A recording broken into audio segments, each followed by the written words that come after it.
வணக்கம். இது இரவில் கேட்க இனிய தமிழ் கதைகள் பகுதி. இந்த பகுதியில் இப்போ நாம கேட்க போற கதை உலகத்தை பார்க்கும் பார்வை.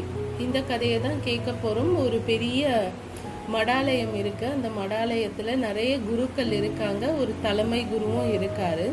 அங்கே நிறைய குழந்தைகள் நிறைய கலைகளை கற்றுக்கிறதுக்காக வருவாங்க. கலைகள்னா தியானம், பொறுமை, அமைதி, அதுக்கப்புறம் உடற்பயிற்சி, வீரக்கலைகள், இப்படி அந்த மடாலயத்துக்குள்ள எல்லா கலைகளும் ஒரு குருவால கற்பிக்கப்படும். இப்படி படிச்சுட்டு வர மாணவர்கள் கடைசியா எங்க வருவாங்கன்னா தலைமை குரு கிட்ட வருவாங்க. தலைமை குரு அந்த மாணவர்கள்ல சிறந்த மாணவர் ஒருவரை தேர்ந்தெடுத்து அவர் தான் இந்த மடாலயத்தோட சிறந்த சிஷ்யர்னு சொல்லி அறிவிக்கிறது வழக்கமாக வச்சுட்டு இருந்தாங்க அந்த மடாலயத்தில். அப்படி ஒரு நாள் ஒரு குரூப் ஸ்டூடெண்ட்ஸ் அங்கே படிக்க வராங்க. அவங்க என்ன பண்ணுறாங்கன்னா, அந்த மாணவர்கள் எல்லாருக்கிட்டையும் எல்லா குருக்கிட்டையும் ஒரு கலைகளை கற்றுக்கிட்டே வராங்க. முதல்ல அமைதியாக எப்படி இருக்கிறது, அதுக்கப்புறம் பொறுமையாக எப்படி இருக்கிறது, எப்படி நம்மளோட கான்சன்ட்ரேஷனை நிறைய பில்ட் பண்ணுறது, எப்படி ஒரு விஷயத்த ஆர்வத்தோட கற்றுக்கிறதுன்ற ஒரு கலை, அதுக்கப்புறம் எப்படி நம்ம வாழ்க்கை பாடங்கள்னு எல்லா குரு கிட்ட இருந்தும் ஒரு கலைகளை கற்றுட்டு வராங்க. அவங்க இந்த மடாலயத்துக்கு ஒரு வருடம் கிட்ட ஆக போகுது. கடைசியாக அவங்க தலைமை குரு கிட்ட வந்துடுறாங்க. தலைமை குரு ஒரு பெரிய தோட்டத்தில் அன்னிக்கான வகுப்புகளை எடுக்க உட்கார்ந்துருக்காரு. வந்த மாணவர்கள் எல்லாம் தலைமை குருவை வணங்கி குரு முன்னாடி எல்லாரும் தரையில உட்கார்றாங்க. குரு கொஞ்ச நேரம் நிதானமா அமைதியா பொறுமையா இருக்காரு. குழந்தைகள் எல்லாம் அவர் முன்னாடி ரொம்ப டிசிப்ளினா நடந்துக்கிறாங்க. ஏன்னா அவர் தான் தலைமை குரு. எல்லா குழந்தைகளுக்கும் தான் தான் சிறந்த மாணவனா வரணுன்ற ஒரு ஆசை இருக்கும் இல்லையா? அதனால எல்லாரும் அவங்க படிச்ச கலைகளை ஒரு வாட்டி தனக்குள்ளேயே திருப்பி பார்த்துக்கிறாங்க. என்னென்ன விஷயங்கள் தெரிஞ்சுக்கிட்டோம், என்னென்ன கேள்விகள் கேட்டால் எப்படி பதில் சொல்லணும்னு ஓரளவு எல்லாரையும் அவங்களுக்குள்ள மனசுக்குள்ளேயே அவங்கள மூளைக்குள்ளேயே அவங்க பேசி அவங்களுக்கு என்ன நடந்ததுன்னு அதை திரும்ப யோசிச்சு பார்த்துக்கிட்டே இருக்காங்க. குரு எல்லாத்தையும் புரிஞ்சுக்கிட்டு அவங்க என்ன ஓட்டங்கள் எல்லாம் புரிஞ்சுக்கிட்டு குரு என்ன சொல்றாரு, எல்லாரும் நிதானமாக கண்களை மூடி உங்களோட வலது பக்கம் திரும்பி நில்லுங்க அப்படின்னு சொல்றாரு. எல்லாரும் எழுந்து அவங்க கண்களை மூடி வலது பக்கம் திரும்பி நிற்கிறாங்க. இப்போ மெதுவா கண்களை திறங்க அப்படின்னு சொல்றாரு குரு. குழந்தைகளும் மெதுவா கண்களை திறக்கிறாங்க. கண்களை திறந்து பார்த்தா ஒரு அழகான தோட்டம். அந்த தோட்டத்தை வர்ணிக்கவே முடியாத அளவுக்கு அழகு. காலை வெயில் மெதுவா காலையில சூரியன் மெதுவா அந்த தோட்டத்துல இருக்க பூக்கள்ல இருக்க அந்த பனித்துளிகள் மேல, அதாவது இரவு விழுந்த பனித்துளிகள் மேல பட்டு அந்த வெளிச்சம் ஒரு பக்கம் சிதறுது. வண்ண பூக்கள் அழகழகா இருக்கு. இலைகள் எல்லாம் பச்சை பசேல்னு இருக்கு. நிறைய கிளிகள், நிறைய புறாக்கள், நிறைய பறவைகள் தேன் சிட்டுன்னு அந்த தோட்டத்துல சுத்தி பறந்துட்டே இருக்கு. நிறைய பட்டாம்பூச்சிகள், நிறைய தேனீக்கள், நிறைய விதமான பூச்சி இனங்களும் பூக்களை சுத்தி வருது. இதை பார்த்த மாணவர்களுக்கு மனசு கொஞ்சம் அப்படியே புத்துணர்ச்சி ஆயிடுச்சு. எல்லா மாணவர்களும் இந்த தோட்டத்தோட அந்த அழகுல மயங்கி அதையே உத்து பார்த்துட்டு இருக்காங்க. அந்த நேரத்துல ஒரு 10 நிமிடம் கழிச்சு குரு பேச ஆரம்பிக்கிறாரு. அவர் என்ன சொல்றாருன்னு பாத்தீங்கன்னா, இந்த தோட்டத்துல எது சிறந்ததுன்னு எல்லாரும் தனித்தனியா சொல்லணும் அப்படின்னு சொல்றாரு. ஒரு மாணவன் சொல்றான், இந்த தோட்டத்துல பறக்கிற கிளிகளை பாருங்க குருவே, இந்த கிளிகள் எல்லாம் சுவையான பழங்களை தான் சாப்பிடும். கிளிகள் கொத்தின கொய்யாவும் மாம்பழமும் அவ்வளவு சுவையா இருக்கும்னு சொல்லுவாங்க. அவ்வளவு மோப்ப சக்தியும் உணவுப் பொருட்கள்ல தேர்ந்தெடுக்கிற அறிவும் கிளிகளுக்கு உண்டு. அது மட்டும் இல்லை, கிளிகள் நல்லா பேசும். கிளிகள் பார்த்தீங்கன்னா ரொம்ப வண்ணமா கலர்ஃபுல்லா இருக்கும். எனக்கு கிளிகள்லாம் ரொம்ப பிடிக்கும்னு ஒரு மாணவர் சொல்றாரு. இன்னொரு மாணவர் சொல்றாரு, எனக்கு இந்த தோட்டத்துல இருக்க பூக்கள் எல்லாம் பிடிக்கும். அந்த பூக்கள் பாருங்க, ஒரே விதமான வடிவத்துல இல்லை, ஒரே விதமான வண்ணத்துல இல்லை, எத்தனை வடிவங்கள், எத்தனை வண்ணங்கள், பார்க்கவே அவ்வளோ அழகா இருக்கு. எனக்கு இந்த தோட்டத்துல இருக்க பூ தான் சிறந்ததுன்னு சொல்லுவேன்னு சொல்றாரு. இன்னொரு மாணவர் என்ன சொல்றாரு, இந்த தோட்டத்துல இருக்க கொடிகள் தான் சிறந்தது. கொடிகள் எப்பவும் ஒரு சார்ந்து தான் இருக்கும். ஒரு மரத்தையோ ஒரு குச்சியையோ ஒரு கொம்பையோ சார்ந்து வளரும். அது நெளிஞ்சு வளர்ந்து அந்த சாஞ்சி பூக்களையோ காய்களையோ கனிகளையோ கொடிகள்ல பார்க்கும்போது அது ஒரு தனி அனுபவம் குருவே, அதுதான் சிறந்ததுன்னு சொல்றாரு. இப்படி அங்க இருக்க மாணவர்கள் எல்லாம் அந்த தோட்டத்துல இருக்க ஒரு ஒரு பொருளையும் பார்த்து ரொம்ப அழகான பொருட்கள் எல்லாம் பார்த்து சிறந்தது அப்படின்னு சொல்லி ரொம்ப வர்ணிக்கிறாங்க ஒரு ஒரு பொருளையும்.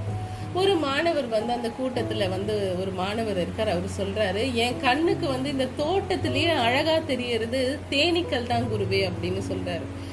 ஏன் அப்படி சொல்ற அப்படின்னு கேக்குறாரு குரு. அதுக்கு அந்த மாணவன் சொல்றான், இப்போ கிளிகள் பாத்தீங்கன்னா அவங்க இயல்பாவே அழகாக படைக்கப்பட்டவங்க. அந்த கிளிகள் வந்து மோப்பம், அதாவது ஒரு பழத்தை வந்து முகர்ந்து பார்த்து அந்த பழத்துல இருக்க சுவையை தனக்காக வந்து பயன்படுத்திக்குது. அந்த கிளி சாப்பிட்டு தான், அதாவது அந்த கிளி தனக்கு சாப்பிட்டு தான் வச்சுட்டு போற பழங்கள் சுவையா இருக்குன்னு இவன் இந்த நண்பன் சொன்னான். பூக்கள் எல்லாம், பூக்களோட வந்து படைப்பே வந்து வண்ணம் தான். பூக்களோட படைப்பே வந்து மிருதுவும் வண்ணம் தான். பூக்களோட இதழ்கள் மிருதுவா இருக்கணும், வண்ணங்களா இருக்கணும். அது மட்டும் இல்ல, சில பூக்கள் காய்களா மாறி கனிகளா மாறிடும். கொடிகள் எல்லாம் எல்லாமே, இந்த இயற்கை எல்லாமே அதுக்கான படைப்புக்கான தொழிலை செய்யுது. அதுக்காவது இயற்கை எப்படி படைச்சதோ அந்த படைப்புக்கான தொழிலை வந்து இந்த செடி, கொடி, மரம், இந்த கிளி, பட்டாம்பூச்சி, இந்த பட்டாம்பூச்சி எல்லாம் படைப்புலே வந்து ரொம்ப அழகானது.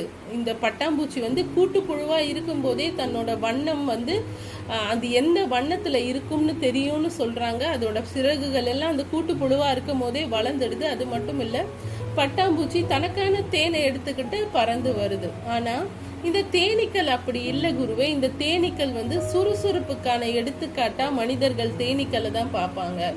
இந்த தேனீக்கள் வந்து எல்லா இடத்துல ரொம்ப ரொம்ப தூரத்துல, அதாவது அதனோட தேன் கூட்டுல இருந்து ரொம்ப தூரத்துல பூக்கள் இருந்தாலும் அந்த பூக்கள்ல இருந்து சுவையான தேனை எடுத்து அந்த தேன் கூட்டுல சேகரிச்சு வைக்குது. அதுக்கான ஒரு வடிவமைப்பு, அந்த கூட்டுக்கான ஒரு வடிவமைப்பை கொடுத்து அந்த கூட்டுல எல்லா தேனையும் சேகரிச்சு வைக்குது.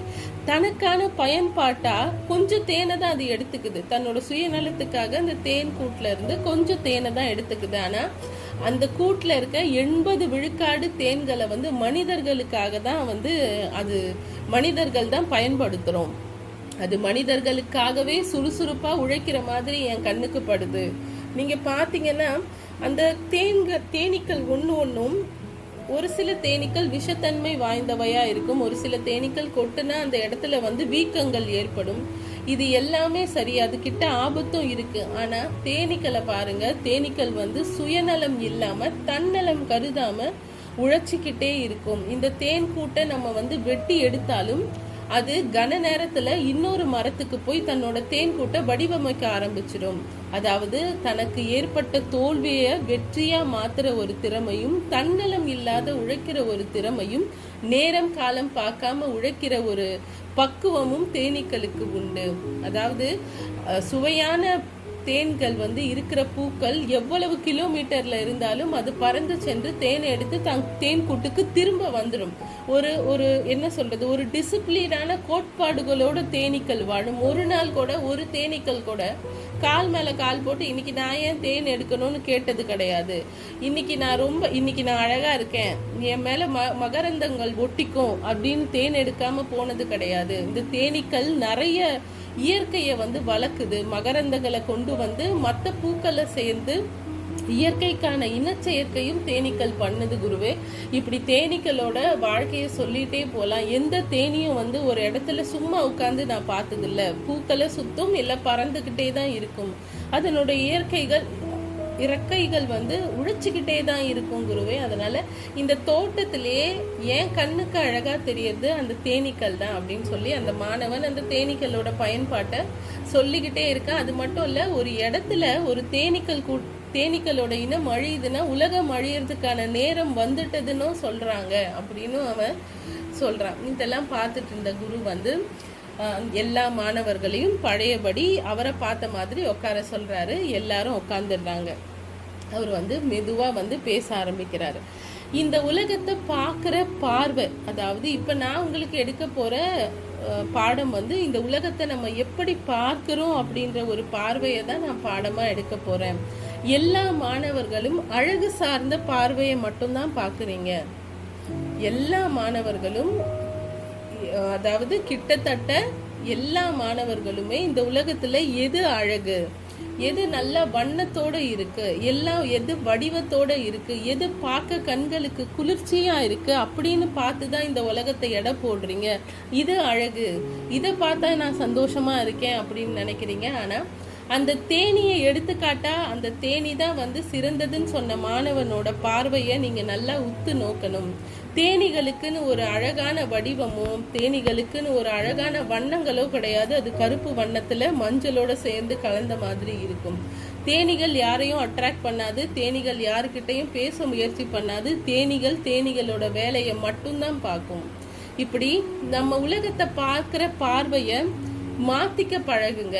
ஒரு உலகத்துல உலக மக்கள்ல இப்ப நீங்க வெளியே மாணவர்கள்ல இருந்து நீங்க ஒரு பெரிய மனிதரா மாறி நீங்க வெளியே போனீங்கன்னா அழகான பொருட்களை நீங்க வந்து எடை போடுறது, அழகான பொருட்கள் தான் இந்த உலகத்துக்கு தேவை. அழகான பொருட்கள் இந்த உலகத்துக்கு அவசியம், உங்க வாழ்க்கைக்கு அவசியம். நீங்க எடை போடுறதை விட எது அவசியமான பொருட்கள், எது வாழ்க்கைக்கு பயன்பாடான பொருட்கள்னு பார்க்க பழகுங்க.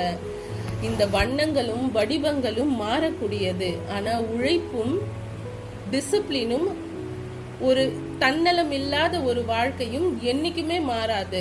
அந்த தேனீக்கள் எல்லாம் உழைப்புக்கும் சுய கட்டுப்பாட்டிற்கும் தன்னலம் இல்லாம இருக்கிறதுக்கும் ஒரு சிறந்த எடுத்துக்காட்டு. அந்த மாணவன் சொன்னது எனக்கு ரொம்ப பிடிச்சிருக்கு. உங்களையே சிறந்த பார்வை அந்த மாணவனுக்கு தான் இருக்கு.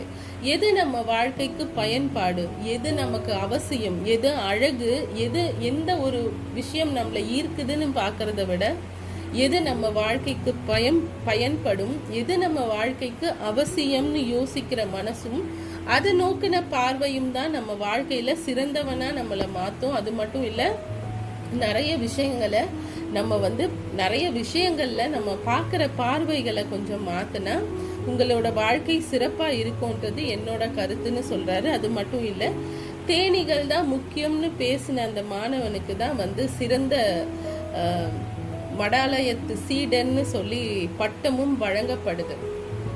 அந்த மாணவன் ரொம்ப மகிழ்ச்சியா இருக்காரு. அது மட்டும் இல்லை, குரு கிட்ட சொல்றாரு, ஐயா நான் சொன்ன பதில் தவறா இருக்குமோ, அதாவது நான் ஒரு சந்தேகத்தோட தான் அந்த பதிலை சொன்னேன். ஆனா என்னோட பார்வை அதுதான். எனக்கு இந்த அழகெல்லாம் தாண்டி ஒரு ஜீவன் மனித இனத்துக்காகவே தன்னோட வாழ்நாள தியாகம் பண்ணி உழைக்குது.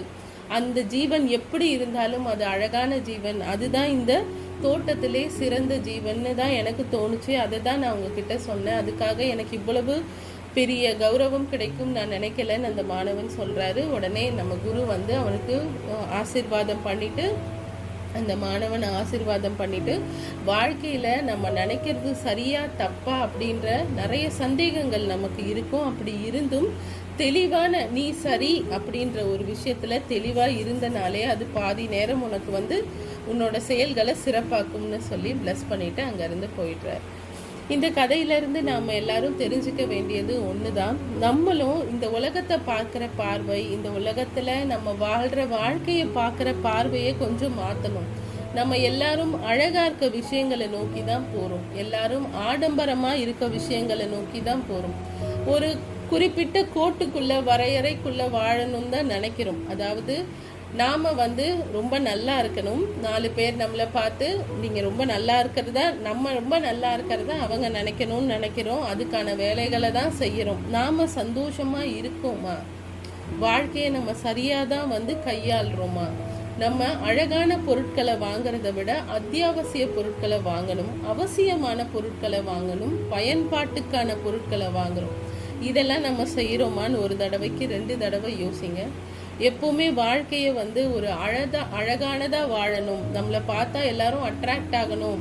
பாருங்க எவ்வளோ அழகா செம்மையா இருக்காங்கல்ல, இவங்க லைஃப் எவ்வளோ அழகா இருக்கு, பார்க்கவே பொறாமையா இருக்குன்னு சொல்றதை விட இவங்க லைஃப் எவ்வளவோ அர்த்தமா இருக்கு, 4 பேருக்கு உபயோகமா இருக்குன்ற ஒரு வாழ்க்கையை வாழ்ந்தாதான் நம்மளோட வாழ்நாள் இறுதியில நம்ம உயிரும் சரி மனசும் சரி திருப்தியா இந்த உலகத்தை விட்டு போகும். இப்போ எல்லாத்தையும் மறந்துட்டு நிம்மதியா தூங்க போங்க. அனைவருக்கும் இனிய இரவு வணக்கம். நன்றி.